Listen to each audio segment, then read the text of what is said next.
చూడండి, ముందుగా ఈ టమాటా పచ్చడి తయారు చేసుకోవడానికి చూసారు కదా, టమాటాలు ఒక 4 కాయలు తీసుకొని ఇలా అయితే కట్ చేసుకోవాలి. అలాగే పచ్చిమిర్చి. ఇప్పుడు ఇవన్నీ కూడా స్టెప్ బై స్టెప్ వేసుకోవాలి.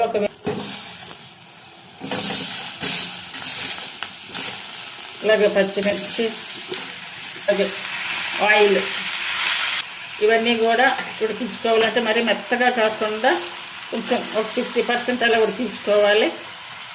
ఇవి ఇలా వేయించుకున్నాం కదా, ఇప్పుడు ఒక ½ స్పూన్ పసుపు వేసుకోవాలి. అంటే ఇప్పుడు ఇవి ఇలా వేయించుకున్నాం కదా, ఇప్పుడు ఇవి తీసి పక్కన పెట్టేసుకోవాలి.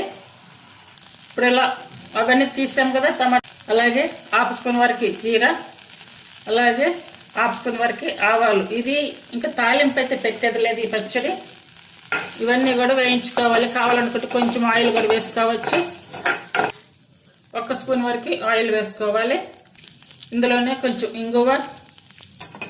ఇలా వచ్చాక వేయించుకొని మనకి మిక్సీలో వేసుకోవాలనుకుంటే కనుక చల్లారి పెట్టుకోవాలి. రోట్లో కనుక అయితే కనుక డైరెక్ట్గా ఇలానే దంచేసుకోవచ్చు. నేనైతే ఇప్పుడు ఇవి రోట్లో దంచుతున్నానండి.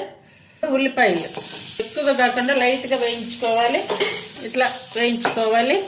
ఇప్పుడు స్టవ్ ఆపేసుకోవాలి.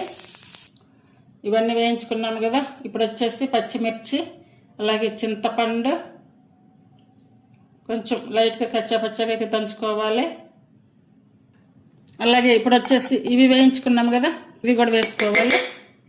మరి మెత్తగాని కాదు, కొంచెం కచ్చాపచ్చగా అయితే అలా దంచుకోవాలి. అలాగే ఇవి వేయించుకున్నాము కదా ఉల్లిపాయలు, ఇవి కూడా వేసుకోవాలి. ఇలా తయారు చేసి చూడండి. పచ్చళ్ళు అంటే ఇష్టం లేని వాళ్ళందరూ కూడా చాలా బాగా తింటారు, చాలా ఇంట్రెస్టింగ్గా కూడా తింటారు. ఇలా చేస్తే కనుక టేస్ట్ కూడా చాలా బాగుంటుంది. అలాగే ఇప్పుడు ఈ టమాటాలు వేసుకోవాలి. ఇవన్నీ వేసుకొని ఇప్పుడు కొంచెం జాగ్రత్తగా ఇలా చిన్నగా దంచుకోవాలి. ఈ టమాటాలు వేసినప్పుడు కొంచెం ఇలా కనుక తిప్పుకున్నామంటే మొత్తం కలిసిపోతుంది, పచ్చడి కూడా మెరిగిపోతుంది. వెల్లుల్లి కొంచెం ముందు వేసుకోవాలి. పచ్చి వెల్లుల్లి కొంచెం మిస్ అయ్యింది. కొన్ని పైలు అన్నమాట, ఇవి కూడా వేసుకోవాలి. పచ్చడి టేస్ట్ అయితే చాలా బాగుంది. ఈ పచ్చడి ఇంకా తాలింపు కూడా అవసరం లేదండి. టమాటా పచ్చడి మీకు నచ్చినట్టయితే ప్లీజ్ లైక్ చేసి, షేర్ చేసి, సబ్స్క్రైబ్ చేయండి. హైప్ ఆప్షన్ ఉందండి, హైప్ ఆప్షన్ ఇచ్చి ఛానల్ సపోర్ట్ చేయండి. మీకు నచ్చితే కనుక ఫాలో అవ్వండి చేయడానికి. పచ్చడి మాత్రం చాలా చాలా చాలా బాగుంది. టేస్ట్ సూపర్గా ఉంది. తాలింపు లేకపోయినా కూడా చాలా బాగుంటుంది.